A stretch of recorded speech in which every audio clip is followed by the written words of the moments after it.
আমি রাফিদ চৌধুরী, বাবা মায়ের একমাত্র আদরের বাদর ছেলে। সিভিল ইঞ্জিনিয়ারিংয়ে লাস্ট সেমিস্টারে পড়ি। ক্যাম্পাসে বাইকের ওপর হেলান দিয়ে বসে মোবাইল টিপছি। ক্লাস চলছে, তবে করার কোনো ইচ্ছে নেই।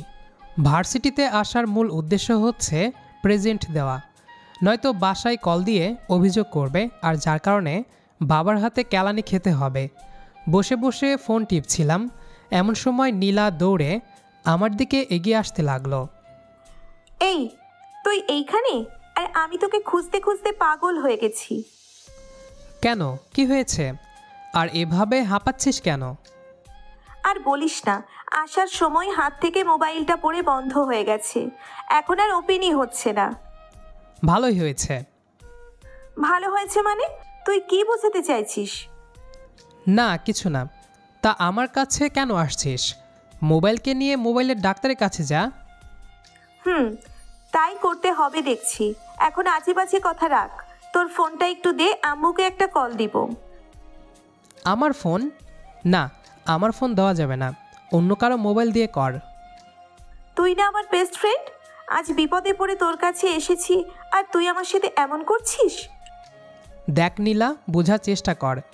এটা আমার পার্সোনাল সেট, আমার সব সিক্রেট বিষয় এটার ভিতরে আছে। তোকে কিভাবে দে এইটা? তো তাতে আমার কি? আমি কি তোর সিক্রেট বিষয় ঘাটতে যাব নাকি?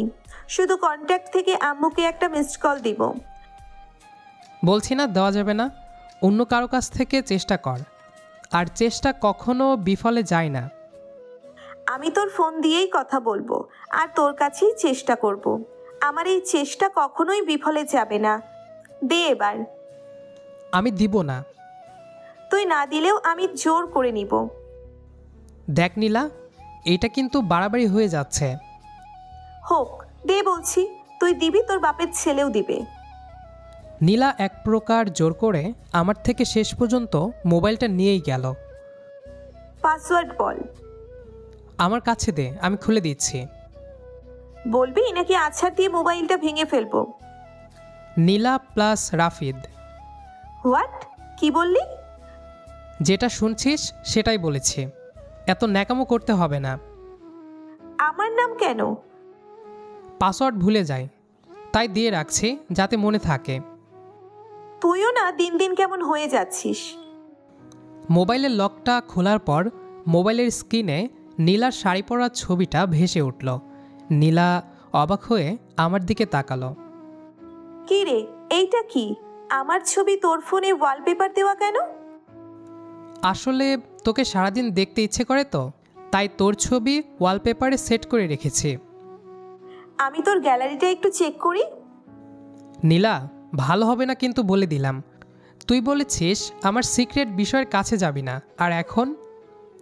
নীলা আমার কথার পাত্তা না দিয়ে গ্যালারিতে ঢুকে পড়ল। এইসব কি রাফিদ? গ্যালারিতে ফুল আমার ছবি কেন? এখন বুঝলাম তুই কেন আমাকে তোর ফোন দিতে চাসনি। চুপ করে আছিস কেন? কথা বল। তুই আমার বেস্ট ফ্রেন্ড, আমার মোবাইলে তোর ছবি থাকতেই পারে। সেজন্য সবগুলো আমার ছবি? তো কি হয়েছে? দাঁড়া, আমি সবগুলো ডিলিট করে দিচ্ছি। কেন ডিলিট করে দিবি? তোর মোবাইলে আমার ছবি থাকবে কেন? তাহলে কার ছবি থাকবে? জানি না, কিন্তু আমার ছবি থাকতে পারবে না। বলেই নীলা ছবি ডিলিট করতে নিলে আমি ফোনটা কেড়ে নিলাম। নীলা আমার বেস্ট ফ্রেন্ড, আসলে ওকে প্রথম দিন দেখার সাথেই আমি ক্রাশ খাই। ধীরে ধীরে ওর সাথে পরিচিত হতে লাগলাম।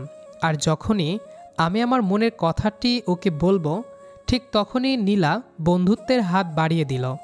আমিও আর কিছু বললাম না, নিজেকে বুঝালাম ফ্রেন্ড থেকেও অনেক কিছু হয়ে যায়। নীলাকে আর আমার মনের কথা বলা হয়নি। 4 বছর নীলার পাশেই থেকেছে, আজকে বলার সুযোগ এসেছে। আমি এই সুযোগ মিস করতে চাই না, তাই ভাবলাম আমার মনের কথা আজ নীলাকে বলেই দিব, তারপর যা হবে দেখা যাবে। আমি নরম সুরে বললাম, নীলা, তোকে একটা কথা বলবো। কি বলবি? তাড়াতাড়ি বল। আসলে আমি তোকে... কি আমাকে? তুই কি বুঝিস না আমি কি বলতে চাচ্ছি? আজব, তুই না বললে আমি কি করে বুঝবো তোর মনের কথা? আমি তোকে ভালোবাসি নীলা। কথাটি শোনার পর নীলা যেন আকাশ থেকে পড়ল, সাথে রেগেও গেল ভীষণ।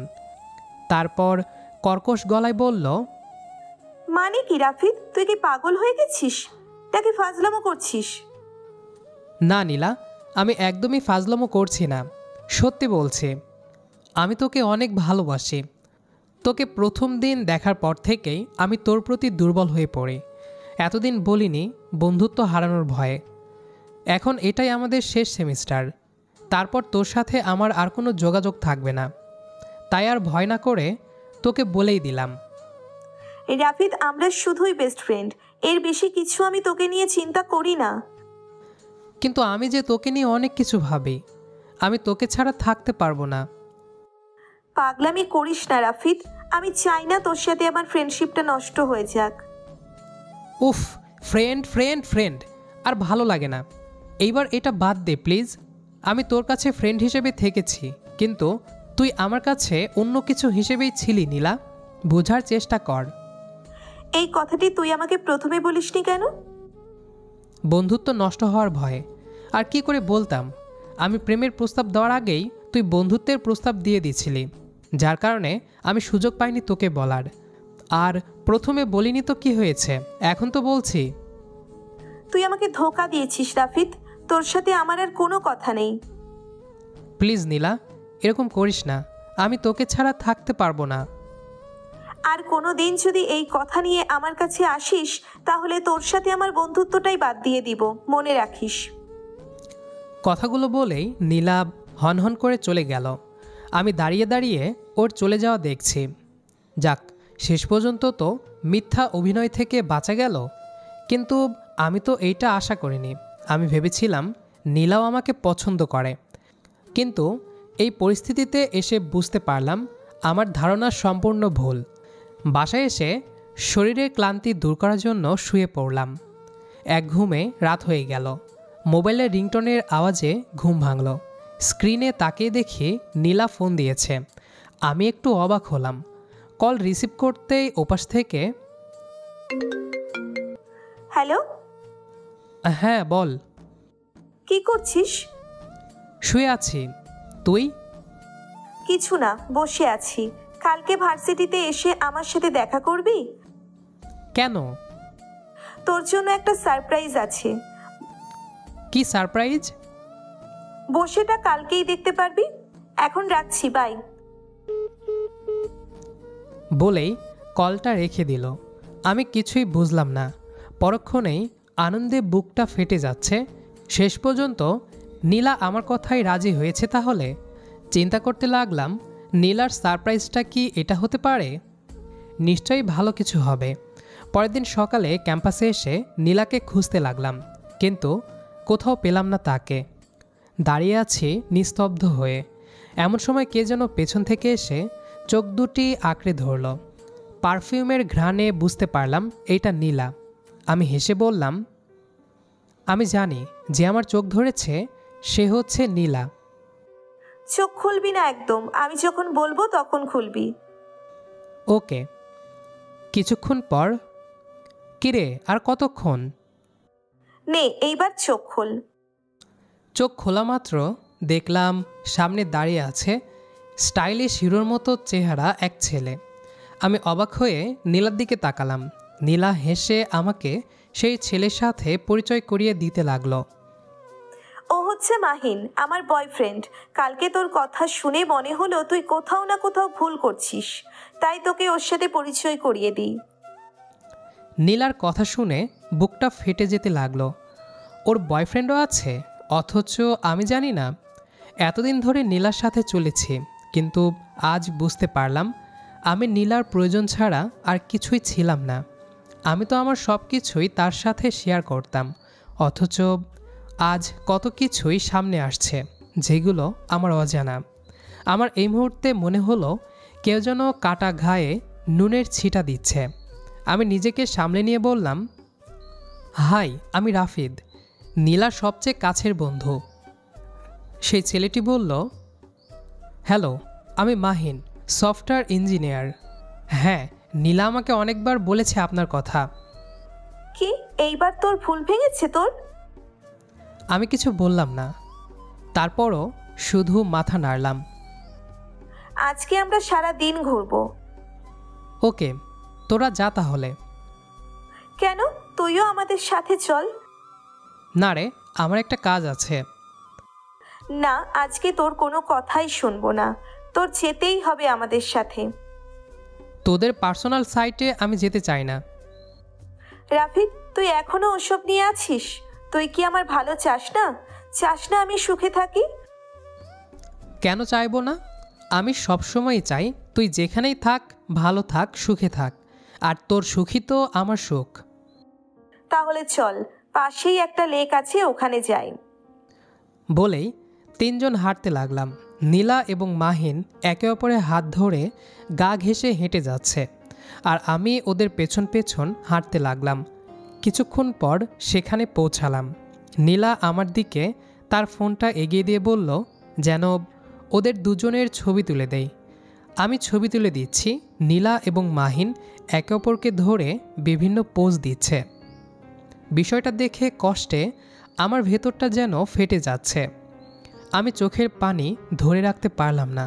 তাড়াতাড়ি কোনো মতে ওদের কাছ থেকে বিদায় নিয়ে বাসার উদ্দেশ্যে রওনা দিলাম। রুমে এসে মোবাইল থেকে নীলা সব ছবিগুলো ডিলিট দিতে লাগলাম।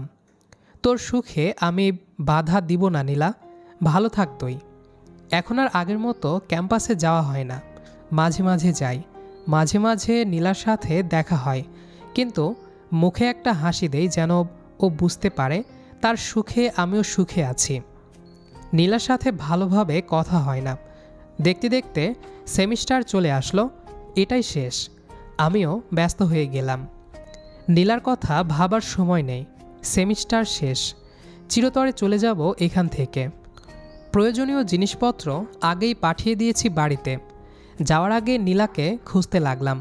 অনেক খোঁজার পরেও যখন ওর কোনো খোঁজ পেলাম না, তখন ওকে একটা মেসেজ দিয়ে চলে আসলাম, যেটাতে লেখা ছিল, চলে যাচ্ছি, আর হয়তো দেখা হবে না, ভালো থাকিস। তারপর নাম্বারটাও পরিবর্তন করে ফেললাম।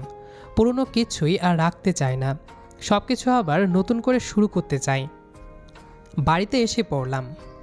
মা বাবার আদর ভালোবাসায় নীলাকে হারানোর বেদনা ধীরে ধীরে নিঃশেষ হয়ে গেল। মাঝে মাঝে মনে পড়ত, তখন শুধু চোখ দিয়ে পানি পড়ত। দেখতে দেখতে 1 বছর হয়ে গেল। এই কদিনে নীলাকে ভুলেই গেছি। আজ জরুরি কাজে আবার সেই ক্যাম্পাসে আসলাম। কলেজের ভেতর ঢুকতেই নীলার স্মৃতিগুলো আবার জেগে উঠল। যেখানেই তাকাই সেখানেই আমার আর ওর স্মৃতি ভেসে ওঠে, আর বুকের ভেতর চিনচিন করে ব্যথা করতে লাগলো। অনেক কষ্টে নিজেকে সামলালাম। কলেজের কাজ শেষ করতে করতে বিকেল 3টা বেজে গেল। এইবার বাড়ি ফেরার পালা। বারান্দায় হাঁটতেছি, এমন সময় পেছন থেকে ডাক আসলো। পিছনে তাকালাম। মেয়েটি আমার অচেনা। ভাইয়া, আপনার ফোনটা একটু দেওয়া যাবে? কেন? আমার ফোন দিয়ে আপনি কি করবেন? আম্মুকে একটা ফোন দিব, আসলে আমার ফোনে ব্যালেন্স নেই। ওকে, এই নিন। তাড়াতাড়ি করবেন, আমার দেরি হয়ে যাচ্ছে। মোবাইলটা দিয়ে আমি আমার কাগজপত্রগুলো পরীক্ষা করতে লাগলাম। মেয়েটা আবারও বলল, ফোন তো লক করা, পাসওয়ার্ড কি? আমার হাতে কাগজপত্র থাকায় নিয়ে যে খুলে দিব তার সুযোগ নেই, তাই বাধ্য হয়ে বলে দিলাম, 2255। কেন? নীলা প্লাস রাফিদ কি হয়েছে? মেয়েটির মুখে এমন কথা শুনে আমি ঝট করে ওর দিকে তাকালাম। মেয়েটি বোরখা পরে আছে, তাই চিনতে পারছি না। আমাকে এভাবে তাকিয়ে থাকতে দেখে সে মুখ থেকে নিকাবটা সরালো। নিকাবটা সরাতেই মেয়েটার চেহারায় স্পষ্ট হলো। আমি তো যেন আকাশ থেকে পড়লাম। আরে, এ তো নীলা আমার সামনে। আমি কখনো ভাবিনি যে এমন করে ওর সাথে দেখা হয়ে যাবে। আমি একটা মুচকি হাসি দিয়ে বললাম, কিরে, কেমন আছিস? শয়তান কুত্তা, তুই আমার সাথে কথাই বলবি না। কেন? আমি আবার কি করলাম? কি করেছিস মানে? তুই জানিস তোকে আমি কত খুঁজেছি, তোর মোবাইলও বন্ধ। এভাবে হুটহাট কোথায় হারিয়ে গিয়েছিলি? তুই আমাকে খুঁজেছিস কেন? আগে চল আমরা কোথাও বসে কথা বলি। কোথায়? পাশেই একটা ক্যাফে আছে, চল। ওকে চল। তারপর দুজনেই একটা ক্যাফেতে গিয়ে দুটো কফি অর্ডার করলাম। কফিতে চুমুক দিতে দিতে আমি বললাম, তো কেমন আছিস? এই কোনো রকম। আর তুই কেমন আছিস? আমি আমি আলহামদুলিল্লাহ অনেক ভালো আছি। আর মাহিন কেমন আছে? রাখ তো এইসব কথা, অনেকদিন পর দেখা হলো, অন্য কথা বল। সেটাই তো। একটা কথা বলি। বল। তুই কিভাবে ভালো থাকিস সেই মন্ত্রটা শিখিয়ে দিবি? মানে? নীলা কিছুক্ষণ চুপ থেকে বলল, আমি ভাবতাম তুই আমার জীবন থেকে হারিয়ে গেলে আমার কিছুই যায় আসবে না, নতুন আরেকজন পেয়ে যাব। কিন্তু আমি ভুল ছিলাম, আর সেই ভুল বুঝতে অনেক দেরিও করে ফেলেছিলাম। তুই আমার জীবনে অনেক প্রয়োজনীয় ছিলি রে, কিন্তু আমি বুঝিনি। আমি প্রতিদিন আশায় থাকতাম তুই একদিন না একদিন আসবি। আজকে তোকে দেখে আমি যেন বিশ্বাস করতে পারছি না, মনে হচ্ছে আমি স্বপ্ন দেখছি। না, বাস্তবে দেখছিস, আমি তোর পাশেই বসে আছি। জানিস রাফিদ, তুই আমাকে কত কষ্ট দিয়েছিস। মানে? আমি কিভাবে তোকে কষ্ট দিলাম? তোর ভালো জন্যই তো আমি তোর থেকে দূরে সরে আসলাম, যাতে আমার জন্য তোর লাইফে কোনো সমস্যা না হয়। তুই যাওয়ার পর মাহিনও আমাকে ধোকা দিয়ে চলে গেছে। তাকে আমি অনেক বিশ্বাস করেছিলাম, কিন্তু সে আমি ছাড়াও আরও অনেক মেয়ের সাথে সম্পর্ক করত, যেইটা আমি অনেক পরে জানতে পারি। তারপরেই ওর সাথে সব সম্পর্ক শেষ করে দিই। আমি তখন একলা হয়ে গিয়েছিলাম, কি করব কিছুই বুঝতে পারিনি, তোকেও পাইনি। তখন বুঝলাম আমি আমার জীবন থেকে কি হারিয়ে ফেলেছি। সারাক্ষণ শুধু তোর কথা চিন্তা করতাম। রাফিদ, তুই আমাকে মাফ করে দে প্লিজ। আরে তুই আমার ফ্রেন্ড, আমি কি তোর ওপর রাগ করতে পারি? আমার কোনো অভিযোগ নেই তোর ওপর। তুই কি আজকেই চলে যাবি? হ্যাঁ, এখান থেকে সোজা চলে যাব। আর কিছু কি বলবি? না। আমি ঘড়ির দিকে তাকালাম, 4টা বেজে গেছে। নীলার দিকে তাকিয়ে বললাম, অনেক দেরি হয়ে গেছে রে। চলে যাওয়ার সময় হয়ে গেছে? তাহলে আমি উঠি এখন? আরও কিছুক্ষণ থেকে যা। তুই তো জানিসই বাড়ি কত দূর, পরে অনেক দেরি হয়ে যাবে। ও তাই তো। নীলার থেকে বিদায় নিয়ে উঠে দাঁড়াতেই পিছন থেকে আবারও ডাক, রাফিদ। আবার কি? না, কিছু না। তাহলে যাই এবার। তখনই নীলা এগিয়ে এসে হুট করে আমাকে জড়িয়ে ধরে বলতে লাগলো, এই রাফিদ, আমি তোকে ছাড়া থাকতে পারবো না রে, আমি তোকে ভালোবাসি। কী সব আজে বাজে বলছিস? তোর মাথা ঠিক আছে? নীলা আমার দিকে অবাক দৃষ্টিতে তাকিয়ে আছে। কি প্রতিশোধ নিবি? নে, তারপরও আমাকে ফিরিয়ে দিস না, আমি সত্যি থাকতে পারবো না। নীলা, আমার সময় চলে যাচ্ছে, আমাকে যেতে হবে। যা, তোকে আটকিয়ে রাখার শক্তি আমার নেই। নিজেকে বুঝ দিব আমি, আমার অপরাধের শাস্তি পেয়েছি। এটা বলেই নীলা চোখ মুছতে মুছতে চলে যেতে লাগলো। আমিও সামনের দিকে অগ্রসর হলাম। প্রতিটা কদম আমাকে বারবার আটকে দিচ্ছে। মনে হচ্ছে কোথাও যেন ভুল হচ্ছে।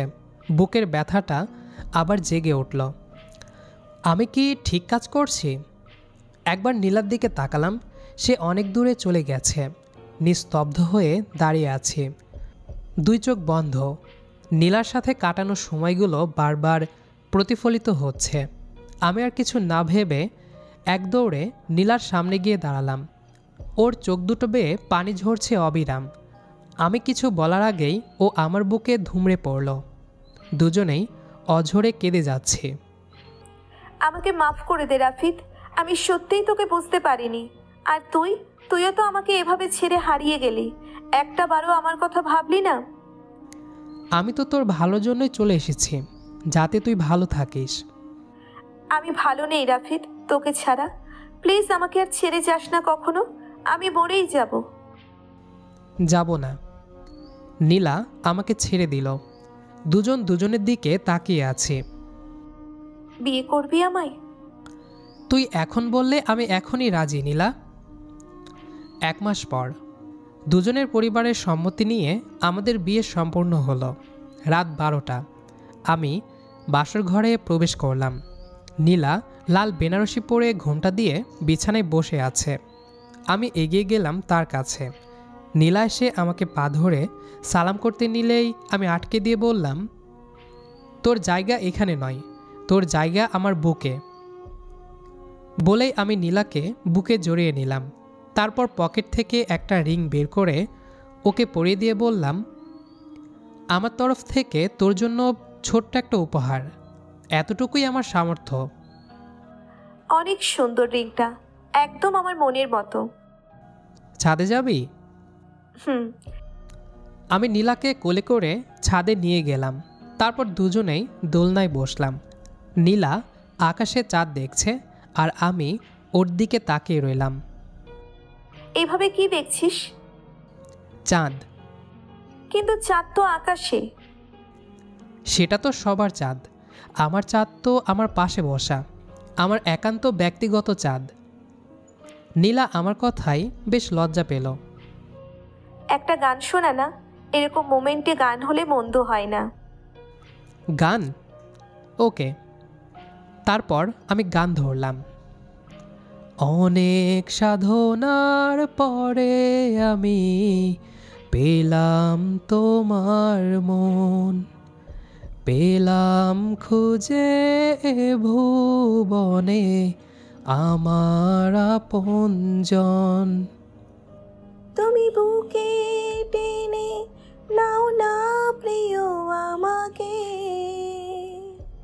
আমি ভালোবাসি ভালোবাসি ভালোবাসি তোমাকে। এভাবেই শুরু হলো আমাদের জীবনের নতুন এক অধ্যায়, যেখানে শুধু ভালোবাসা এবং পূর্ণতা দিয়ে ভরা। আমাদের আজকের গল্পটি এ পর্যন্তই ছিল। তো গল্পটি আপনাদের কাছে কেমন লেগেছে সেটি অবশ্যই কমেন্ট করে জানাবেন। দেখা হবে আবারও নতুন কোনো গল্প নিয়ে। সে পর্যন্ত আমাদের সাথেই থাকবেন। আর পুরো গল্পটি যারা শেষ পর্যন্ত শুনেছেন সবাইকে অসংখ্য ধন্যবাদ। তবে কেমন যেন মনে হচ্ছে এরকম একটা গল্প এর আগেও আপনাদেরকে শুনিয়েছিলাম। আজকের গল্পটাও ঠিক একই রকম মনে হচ্ছে। তো কে কে এই গল্পটা এর আগেও শুনেছিলেন একটু কমেন্ট করে জানায়েন তো।